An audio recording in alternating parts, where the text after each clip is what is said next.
আসসালামু আলাইকুম এভরিওয়ান, আশা করি সবাই ভালো আছেন। আরেকটি নতুন ভিডিওতে আপনাদেরকে স্বাগতম। আজকে আমরা এয়ারবাডটি ডিসঅ্যাসেম্বল করব, দেখব এর ভিতরে সব কম্পোনেন্ট। আগেই বলে দিই, এটি একটি ভালো এয়ারবাড। এটি ডিসঅ্যাসেম্বল করার মূল কারণ হচ্ছে এর ভিতরে ডায়মন্ড জাতীয় একটি পাথর ঢুকে গেছে। বাইরে থেকে অনেক চেষ্টা করেও সম্ভব হয়নি পাথরটিকে বের করা। এয়ারবাডটি ডিসঅ্যাসেম্বল করে দেখব বের করা যায় কিনা। চলুন কথা না বাড়িয়ে শুরু করা যাক।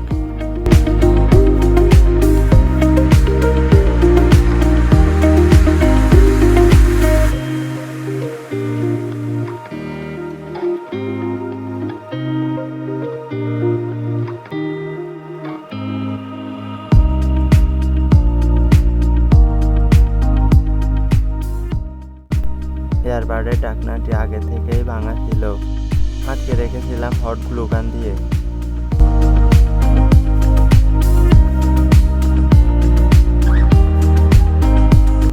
এয়ারবাডটি খোলার জন্য ব্যবহার করব একটি অ্যান্টি কাটার ব্লেড, যেগুলো অনেক পাতলা হয়।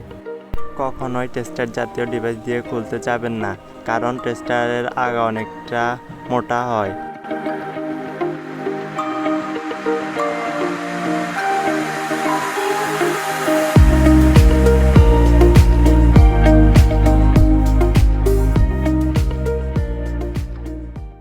ডিভাইসটি খোলার সাথে সাথে দেখতে পাচ্ছি একটি ব্যাটারি সহ সার্কিট এবং চার্জিং টার্মিনাল।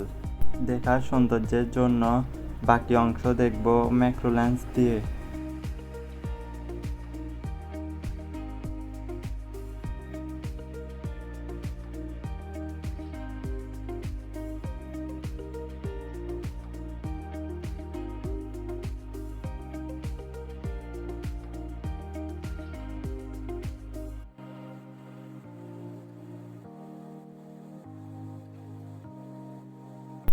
যেহেতু আমাদেরকে ডায়মন্ড জাতীয় পাথরটি বের করতে হবে, সুতরাং আমাদের আলাদা করতে হবে সার্কিটটি আলাদা করার জন্য আছে দুইটি স্ক্রুগুলো খুলব এবং আলাদা করব সার্কিটটি।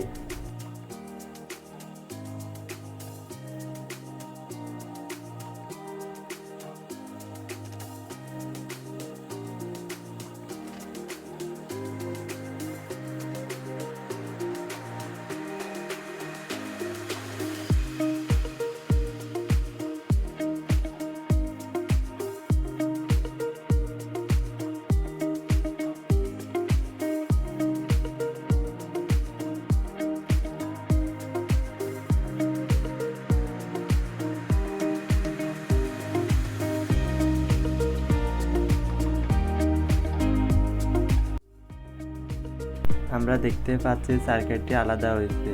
এখন আমাদেরকে আলাদা করতে হবে এর ব্যাটারিটি।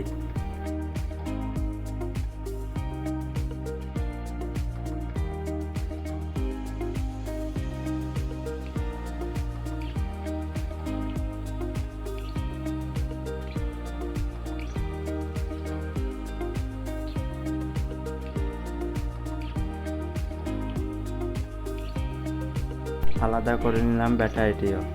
বোথ সাইড ট্যাপ দিয়ে আটকানো ছিল ব্যাটারিটি। এই ধরনের ব্যাটারি সর্বোচ্চ হলে 200 mAh এর হয়, কিন্তু এটা আর মনে হয় আরও কম।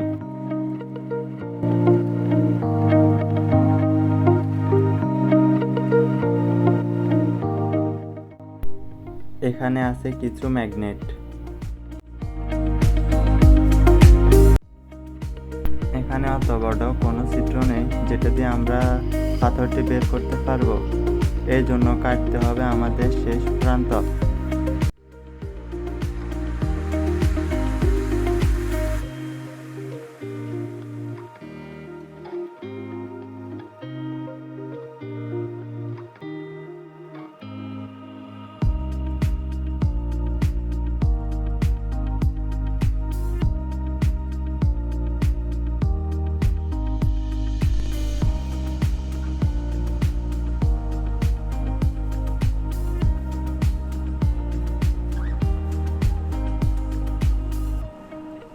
এই টেস্টারটি ছোট হওয়ায় এটা দিয়ে বের করা সম্ভব হয়নি।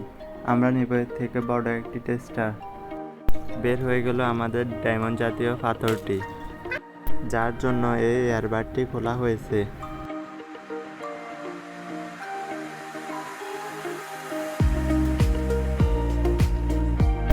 এই ছিল মূলত আমাদের ব্যাটারি এবং সার্কিটটি।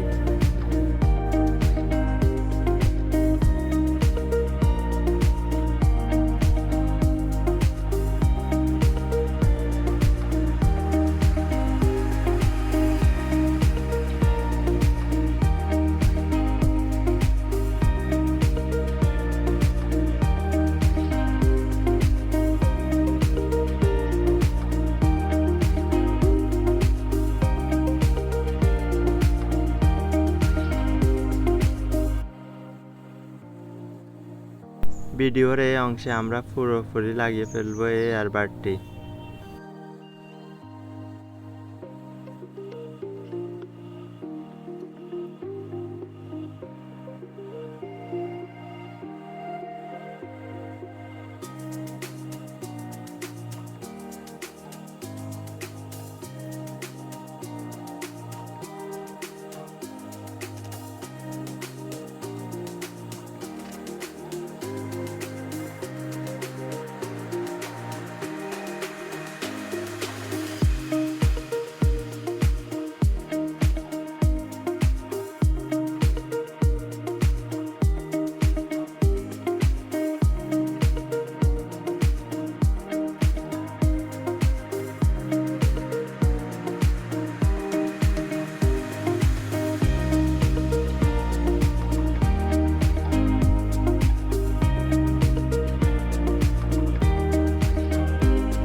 ভিডিওটি দেখার জন্য অনেক ধন্যবাদ। আজকের ভিডিওটি এই পর্যন্তই। ভালো লাগলে সাবস্ক্রাইব করে পাশে থাকবেন।